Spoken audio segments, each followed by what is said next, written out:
பல நூற்றாண்டுகளாக பூரணச்சந்திரன் நித்திரையற்ற இரவுகள், விசித்திரமான நடத்தை மற்றும் வெறியும் கூட ஏற்படுத்தும் என்று குற்றம் சாட்டப்படுகிறது.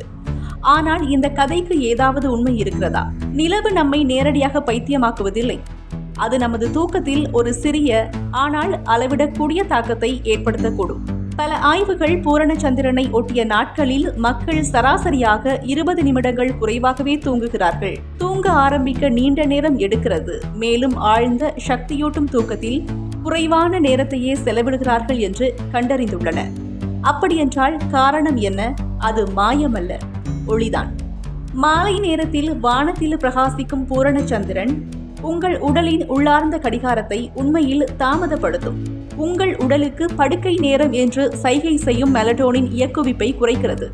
மூளை மேலும் விழிப்போடு இருக்கும் நிலையை உருவாக்குகிறது. செயற்கை ஒளி இல்லாத பகுதிகளில் இந்த விளைவு மிகவும் வலுவாக இருக்கும். இப்போது பைத்தியத்தோடு உள்ள தொடர்பு என்ன? இங்குதான் நவீன அறிவியல் ஒரு முக்கியமான திருப்பத்தை சேர்க்கின்றது.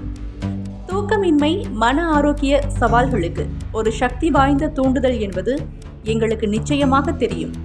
ஒரே ஒரு மோசமான இரவு கூட பதட்டத்தை அதிகரிக்கும்.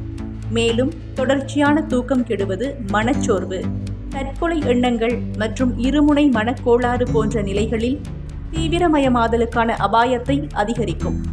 எனவே கோட்பாடு இதுதான்.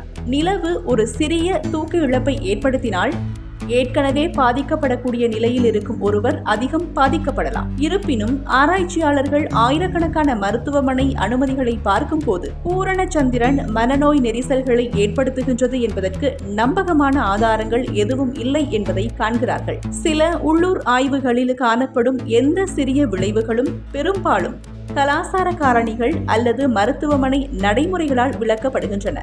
அப்படியென்றால் ஏன் இந்த கட்டுக்கதை தொடர்கிறது? உளவியலாளர்கள் இதை மாயத் தொடர்பு என்று அழைக்கின்றார்கள். பூரணச்சந்திரனின் போது நடந்த ஒரே ஒரு பைத்தியக்கார இரவை நாம் கவனித்து நினைவில் வைக்கிறோம். ஆனால் வேறு எதுவும் நடக்காத பல பூரணச்சந்திரன் நாட்களை மறந்து விடுகிறோம். நிலவு பார்ப்பதற்கு எளிதாக தெரியக்கூடிய, குற்றம் சொல்ல எளிதான இலக்கு. நிலவு உங்கள் தூக்கத்தை நுண்ணிய அளவில் பாதிக்கக்கூடும். ஆனால் அதன் விளைவு நவீன வாழ்க்கையில் உள்ள செயற்கை ஒளியோடு ஒப்பிடும்போது மிகவும் சிறியது. அதனால்தான் தூக்க நிபுணர்கள் நீங்கள் அடிக்கடி அமைதியின்றி இருந்தால் உண்மையான காரணம் வானத்தில் இருக்கும் ஒளி அல்ல, மாறாக உங்கள் கையில் இருக்கும் ஒளியாக இருக்கக்கூடும் என்று கூறுகிறார்கள். எனவே இன்றிரவு உங்களுக்கு தூக்க சிக்கல் ஏற்பட்டால் கைபேசியை வைத்துவிட்டு காரணத்தை உங்கள் வீட்டுக்கு மிக அருகில் தேடிப்பாருங்கள்.